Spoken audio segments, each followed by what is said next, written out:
அதே மாதிரி nitrogen fixing bacteria, அதாவது இந்த ரைசோபியம், அப்புறம் இந்த கிளாஸ்ட்ரீடியம், அப்புறம் இந்த அசோட்டோ பாக்டீரியா, இதெல்லாம் வந்து பார்த்தீங்கன்னா இதில் இந்த கிளாஸ்ட்ரீடியம்ன்ற நைட்ரோஜன் ஃபிக்ஸிங் பாக்டீரியா வந்து பார்த்தீங்கன்னா மண்புழுவோட கட், அதாவது மண்புழுவோட குடல்கள், அதாவது உடம்புக்குள்ளே வந்து இருக்குது. இது வந்து பார்த்தீங்கன்னா ஒரு ஆக்சிஜன் இல்லாத எங்கே வந்து ரொம்ப கம்மியாக இருக்கும் அந்த மாதிரி இடத்துல தான் இந்த கிளாஸ்ட்ரீடியம் வந்து இருக்கும். அப்போ மண்புழுவோட கட்டில் இருக்க இந்த கிளாஸ்ட்ரீடியம் வந்து பார்த்தீங்கன்னா மண்புழு வந்து குப்பையை வந்து சாப்பிட்டுட்டு அது போடுற கழிவுகளில் நைட்ரோஜனை வந்து ஃபிக்ஸ் பண்ணி வெளில வந்து அனுப்பு.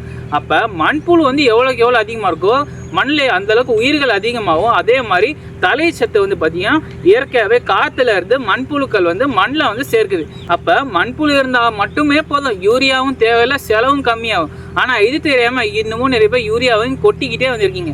இனிமேலாவது கொஞ்சமாவது மாறுங்க. போட போட மண் மலடாயிடும், மகசூலும் வராது, மண்ணு போயிட எந்த பயிருமே போட முடியாது.